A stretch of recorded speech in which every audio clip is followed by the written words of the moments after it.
Thank you very much. Just a pleasure to be here. I can't tell you how much I appreciate Dr. Gold and the entire team and all the work that they're doing. I mean, they're fighting for us like you wouldn't believe. They're fighting for the docs, they're fighting for patients, and they're just doing an amazing job. And there's so much work that they do behind the scenes, you know, and just talking with them here over this day, I've been enlightened on and caught up on things and initiatives that they've been doing. So we're just an honor to be here. So thank you kindly. What I wanted to do is I want to just run a video that really sets the stage for why are we doing this, one of the reasons, and what call to action did we have that I just want to remind people about regarding Senator Ron Johnson. And so if you guys could run that video. If you're a doctor and you are awakened to what's happened, if you know that it's wrong and it's not right, don't sit by the sidelines anymore. Don't let just Peter McCulloch and Dr. Malone and Pierre Corey and all these courageous doctors who've stepped forward to warn the public. They need help. We literally need thousands of doctors who are aware of the problem to join together. There is safety in numbers, and be honest and truthful with the American public. I'm begging doctors, I'm begging nurses to come forward, join together as one massive group and put an end to this insanity and help restore yourselves to the position that I think you all thought you'd be in going through medical school and taking that Hippocratic oath, being loyal first to your patients and being the one to call the shots when it comes to how you care for your patients. I'm begging doctors, you have to step up the plate. Great, thanks. So Dr. Senator Ron Johnson's been an amazing advocate for all of us in the country. Next slide, please. And so I'm going to be speaking about the continuing medical education and the case for education without censorship. We talked about education, especially as it relates to kind of classical allopathic medicine. And actually, you'll note that in the 1900s, 1 in 4 docs were actually homeopaths. And they were the ones that coined the term allopath, which means other versus same, which is really pretty interesting. Next slide.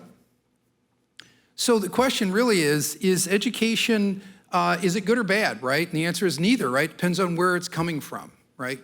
And you can see that education, and this is just kind of something that I have been kind of chewing on, that it can be a stepping stone for advancement in every field, but if it's not governed, if there's no governor, and I mean that both in terms of car governor as well as kind of legislative governor of ethical guidelines, then it becomes an exercise in futility whose relevance fades into an echo chamber of ideas and actions that seem productive, but take on an empty path towards destruction. So I was thinking about that because that's what we're seeing. We're seeing doctors, you know, talking with each other, and we think that we're going places, but oftentimes it doesn't really have the direction that we think it does. And I would add, and that's the reason why the Word of God says that the fear of the Lord or respect of the Lord is the beginning of knowledge. So if He's not included in that direction, then you're just spinning your wheels and you think you're really smart and you're getting somewhere and you're not. And so that's what we've seen over the last several years. Now, and so in a perspective of that, here's an example. So as a neurosurgeon, as a brain surgeon, we deal with a lot of brain issues, and one of those is something called moya moya, which is Japanese for puff of smoke. So the illustration is focused on a diagnosis, and really the discussion is not about the actual root cause. It's about kind of the end of this discussion. So moya moya, it means puff of smoke. So in kids who have strokes, there is, for many reasons, a lack of blood flow. Okay, that's the root cause. The root cause is lack of blood flow. that leads to a blockage, so there's not blood getting to the brain. So your body, God has made it so that you can develop and create blood vessels to get around the blockage, okay? So the puff of smoke, or moya moya, which is what we've actually called a disease, is actually the answer to the disease. So we focus on, and you look this up, please, moya moya. And I, as a neurosurgeon, if you told me, hey, this patient is a pediatric patient, they're diagnosed with moya moya disease, and I'd say, oh yeah, I know what that is. Here's the puff of smoke on the imaging study, and right, and they have seizures, and this is how we can treat it, right? But that's such a misplaced focus, because moya moya is actually the good result of something that's bad that's happened. It's not the disease. The disease is the stroke that happened before moya moya, okay, that caused that puff of smoke on the image, which is your body growing new blood vessels.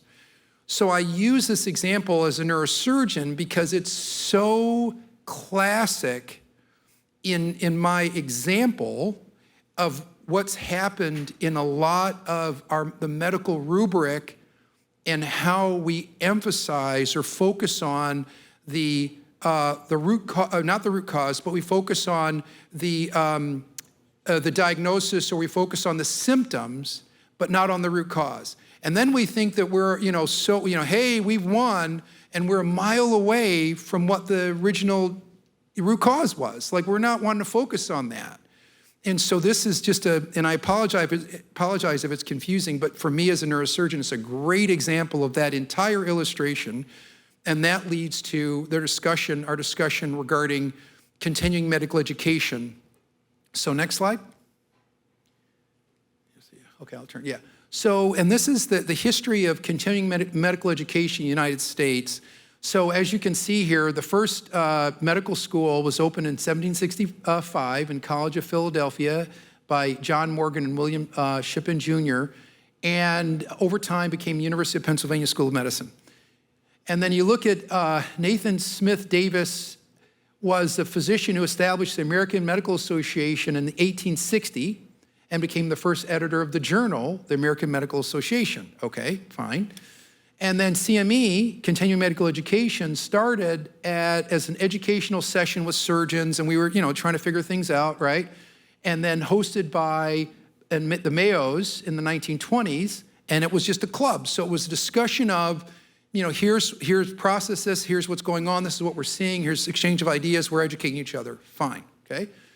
But then in the 1970s, the political predominance of the AMA in continuing education was questioned by other professions. So at that time, there were different types of docs saying, wait a minute, you guys are starting to, we see politics, we see that you're starting to take over health and these discussions and dialogue of education, and you're trying to push us out. And so that was the discussion. So many people rejected the AMA initially, and they just continued and continued. And they became kind of this juggernaut, right? They had a lot of support. In 1981, the Accreditation Council of Continuing Medical Education, ACCME, was formed, which is over the CME activities across the country. So next slide.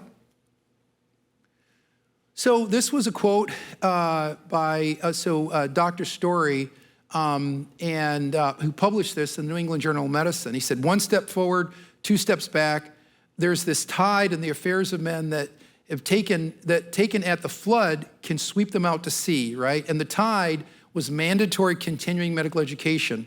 So it was in full development surge, right? And he says, what began as a relatively small stimulus or issue to be applied only to volunteers in a club and communicating is now a shock to be endured by all.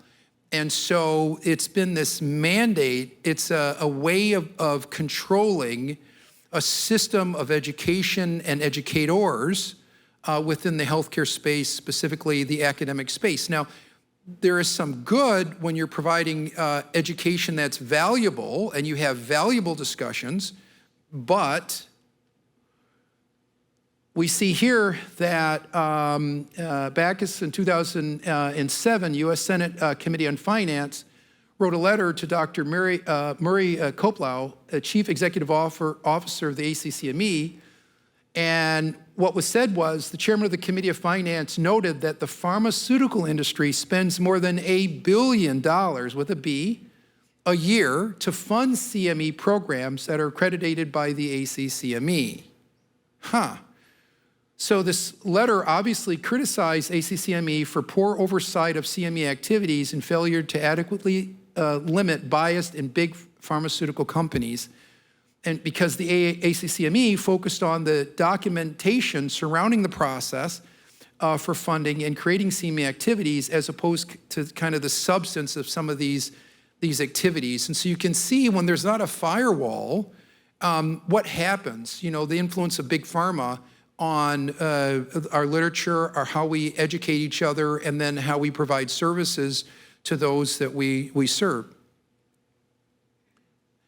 And so Dr. Bruce Fry, former president of American College of Cardiology, his quote here is, history teaches many valuable lessons that can be incorporated into medical practice. The history of medicine serves several useful functions today. When doctors live and work in an environment of escalating expectations, eroding autonomy, and decreasing discretionary time, right, that's a problem. And understandably, many doctors are concerned about the future of medicine as they watch so many powerful political, economic, and social forces transform medical practice, research, and education.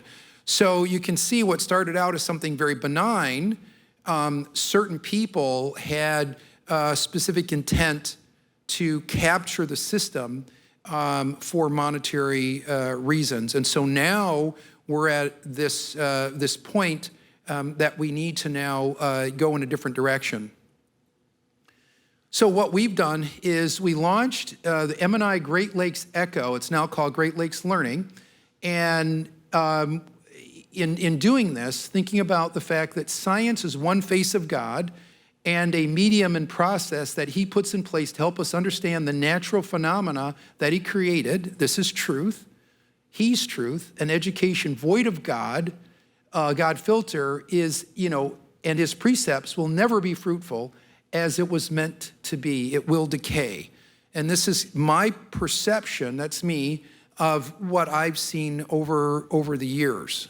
And so in 2016, after 15 years of neurosurgical practice, I was led to create an institute of learning and an institute in the private sector, something called Project ECHO, Extension for Community Health Outcomes. And we were one of the first entities to put this institutional learning, a way of educating doctors and clinicians, into the private. And the Lord told me to do that so that way we wouldn't be controlled in regards to the content by which we could speak about educational activities, by way in which we could educate clinicians. And so we did that, and we started with bone health at the time, and it was with a virtual learning platform, and it was very effective in terms of educating clinicians. So the inflection point came when I was actually preaching a sermon in Louisiana, and Mark Hankins said, "Hey, I know this, my doc is Stella Manuel, and I want you to meet her, Dr. Manuel." So I met her, and she introduced me to the American Frontline Docs movement. And so very shortly from there, Dr. Lee Valite, the former chair of the Association of American Physicians and Surgeons, noted that they had this major issue. In January, they were dropped from an organization that was providing continuing medical education to their physicians. And they said, we got to do something about this. Why? Because doctors aren't going to waste a lot of time. So when they go to a meeting, if they want to get credit that goes towards their license, you need so many hours. Like I need 20 hours every 2 weeks for neurosurgery, for instance, right? And so they knew that if they were dropped and they didn't have continuing medical education, that they could completely disband the entire group. And this was a major group that almost all the frontline doctors came out of.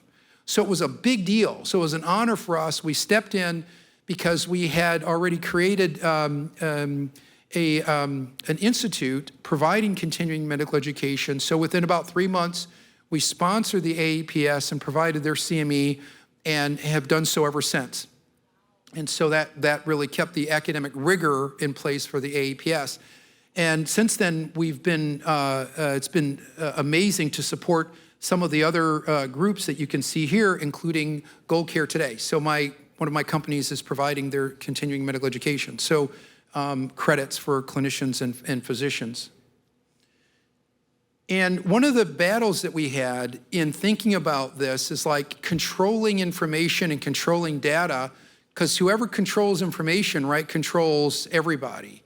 And we were sponsoring the FLCC, a different group that many of you heard of, Pierre Corey and others, and we were told that we'd have to retract all of the credit that we gave them and their participants because there were a couple of national complaints because their data wasn't rigorous enough, which to me was a complete joke because every speaker had, tons of references to what they were presenting to help educate physicians and clinicians, at that time.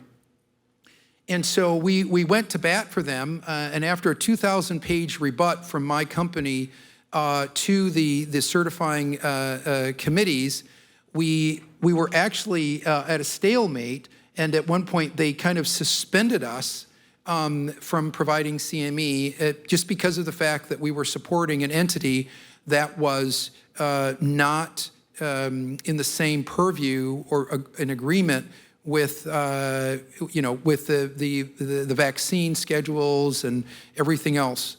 And so, but we were able to get through that, and then we just changed the name to Great Lakes Learning.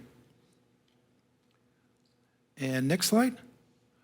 So, as what was mentioned earlier, the Body Healthcare Ministry was formed in 2022, and its purpose is to protect, to organize, to support, and to educate its clinical and general members. So we're literally a church entity that is built on an irrevocable trust in the private sector. And so it's an entity that's kind of like a Costco. It's their member-to-member services. And by creating this entity in this specific trust, in this specific way, and also it's a church entity. I mean, we have intercessory prayer, 2 times a month, as well as educational activities.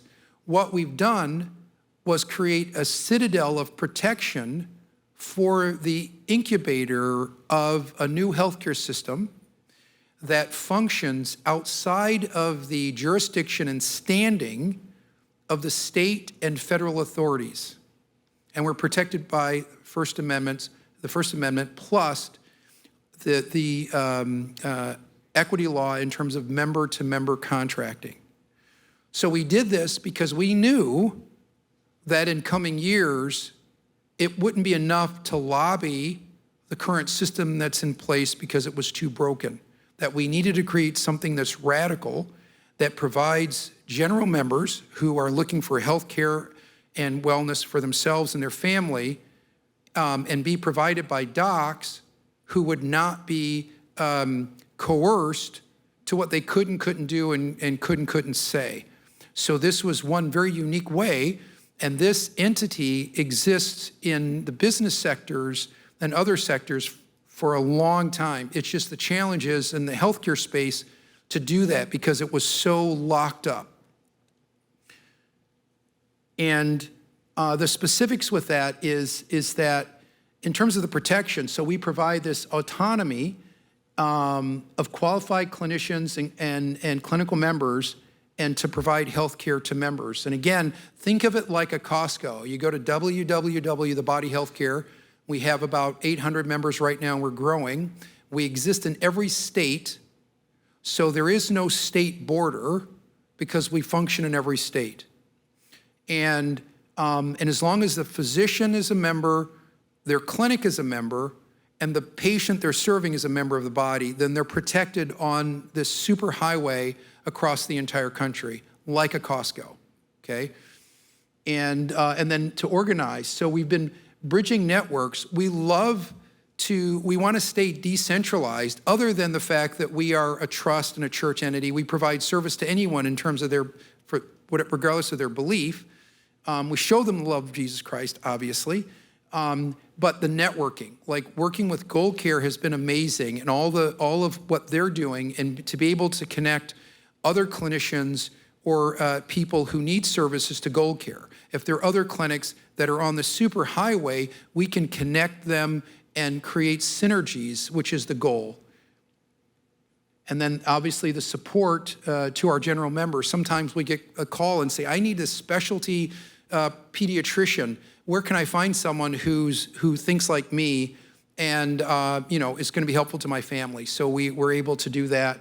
And then the education, and that's the strongest suit, because we were built on education. We were built on the CME, the continuing medical education platform, with the goal of taking allopathic docs, and as they come into the system, introducing them to naturopathic ways of therapies and other holistic therapies that make really good sense, right? And so that's the education. And so we're worldwide, so we provide services and education around the world in many different places, which is really cool, and to educate and re-educate. And we're at the holistic healthcare education and preceptor level right now. I mentioned that Dr. Ammerling is poised with a 4-year curriculum which would be the medical school, and then we have others that can provide a preceptorship and certification for those who are postgraduate and want to complete their training as well. And so there are some things that we're still working on, but as the financing increases, then we will continue. And then the peer-reviewed journal is another piece. As was mentioned, the data is captured. Like 80% or so of the data in these journals are not reproducible, which means that a lot of these research efforts were kind of influenced by Big Pharma, and they weren't necessarily true, is what we're finding. So we need to protect the data, and so that's another part of what we're doing.